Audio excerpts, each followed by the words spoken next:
Korea's Dokdo Soju, 17, 27, and 37%.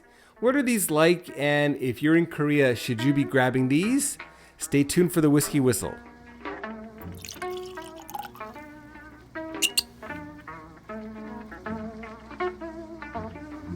Hey everybody, Mark here for Whisky Whistle on YouTube, sharing a little bit of soju awesomeness from South Korea, bringing you a very special soju review. This is Dokdo Soju. Dokdo Soju is a new product that came out, I guess, either late 2022 or early 2023. And they've already passed, I believe, 1 million bottles sold.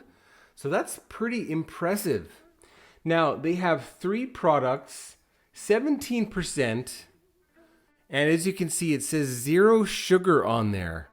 And that's because there's a lot of soju that's actually not really soju. It's let's call it blended soju, but it's like 99% neutral grain spirits with 1% of real soju added.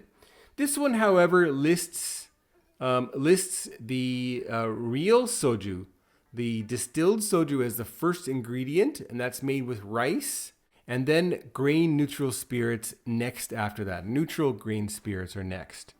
So that's 17%. And then we have the 27 and the 37. Whoa, that was almost a big mishap. Which are 100% distilled soju from rice. And then they're proofed. This is very interesting. So Dokdo, by the way, these are Korean islands in the East Sea, which is called by a different name on certain maps. You can look at the map and see what the sea to the east of Korea is called.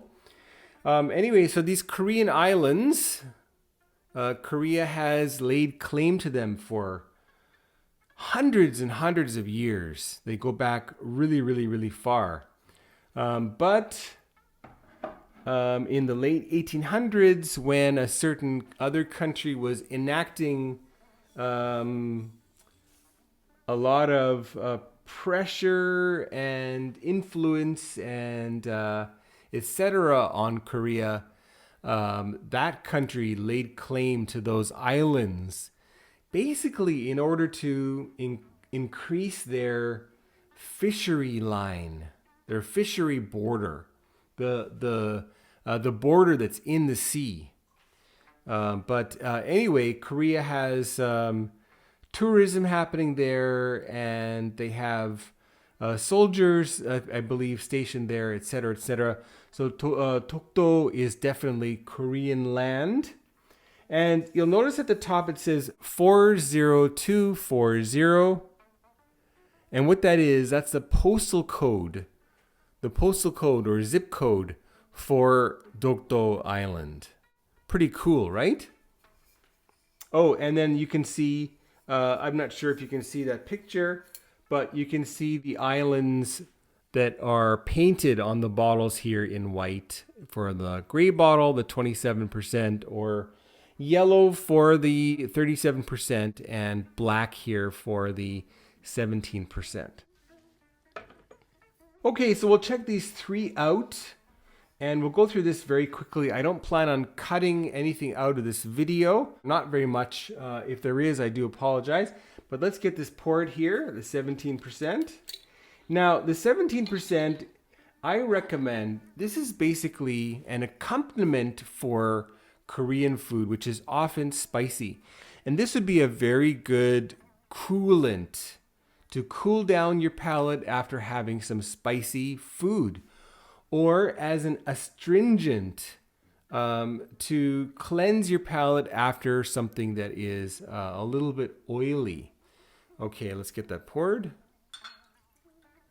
Now, in the Korean version, I did that in one shot. I will not do that because I'm getting far too close to the edge here. I'm getting close to the edge. Okay, so let's see what it's like.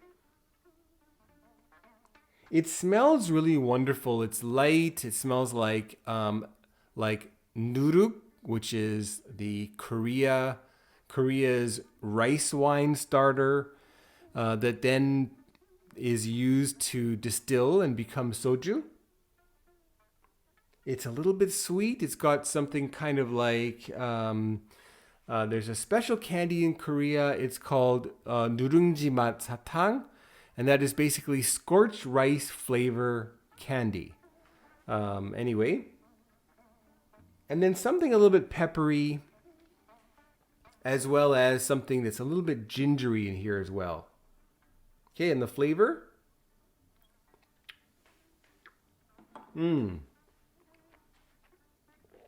Flavorful, a little bit clean. Now, there is some steviol in here. I'll just read the ingredients here. We have water, distilled soju, where they use rice and yeast and some enzyme. Then we have the neutral grain spirits. And then for proofing, they use some special water, which is sourced close to Dokdo at Ulleungdo. Ulleungdo is another island over there. We have some deep sea mineral water, which has been used to proof this soju. So that's really, really interesting. There's also something called erythritol, and then the stevia, as I mentioned, and then something called tomatin, which is very interesting. Okay, now let's move to the 27%. And the 27%, if you want to, you could chill it, or you can consume it at room temperature like I prefer.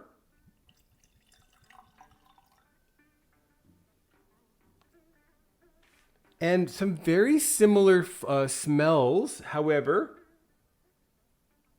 More pepper, and there's something that's a little bit salty that's coming through on the nose.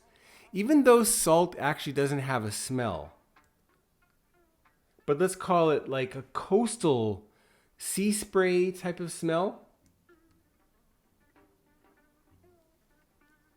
And it's beginning to smell a little bit more like whiskey than like soju, because this one actually uses, I believe, yeast rather than nuruk. Nuruk, which is the Korean fermentation starter that I think I mentioned.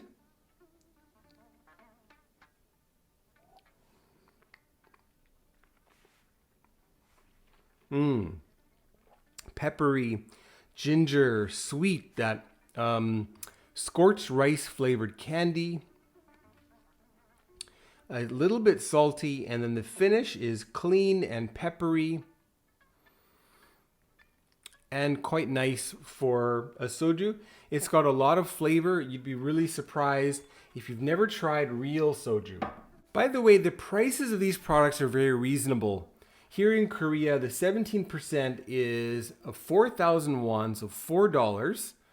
The 27% is about 15,000 won, or $15. And then the 37% is about 20, so quite reasonable actually. All 375 milliliters, so half a bottle of standard American whiskey bottles. Okay, now let's check out the 37% together. This one is my favorite.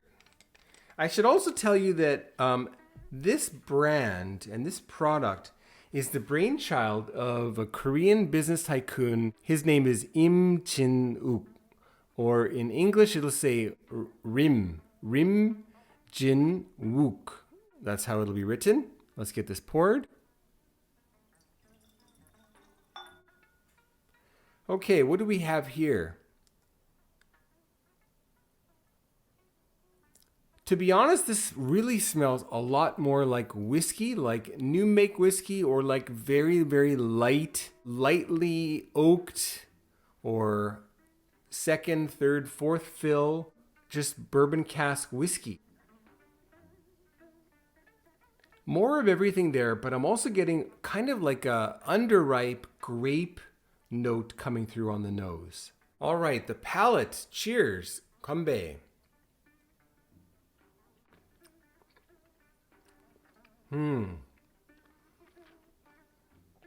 Peppery, a little bit spicy, ginger, something appley coming through on the palate, which is really, really cool. It's also a little bit salty. And I wonder if that's that deep sea mineral water that they're sourcing that adds a little bit of minerality, a little bit of a salty je ne sais quoi to that flavor. The finish is spicy. It's a little bit astringent, a little bit dry, and quite flavorful. This one is definitely my favorite.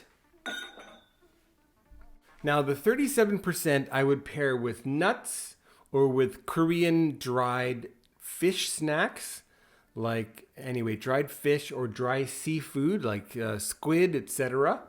And also, I'm not sure if you know what the seaweed laver is, but there's some snacks that are made with that would pair very nicely with this. So that would be my best choice for the 37%.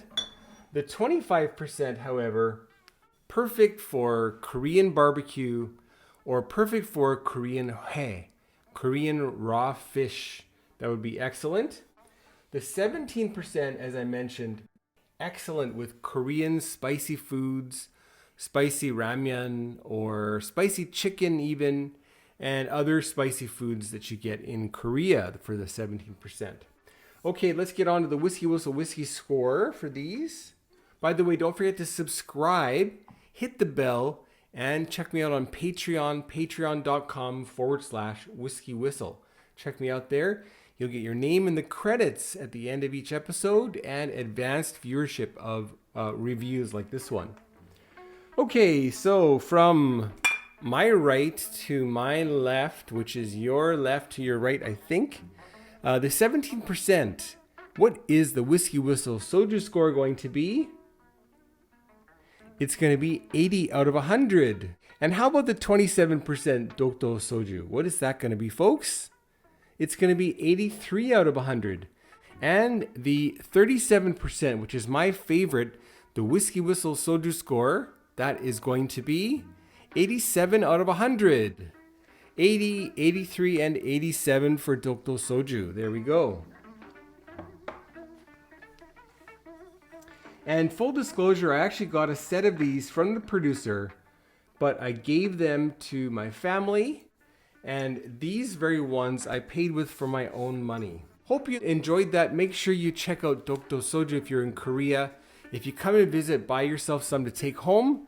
And stay tuned for more. There's more whiskey reviews and more soju reviews coming. Again, my name is Mark. Don't forget to subscribe, and I'll see you for the next one. Goodbye. 안녕히 가세요.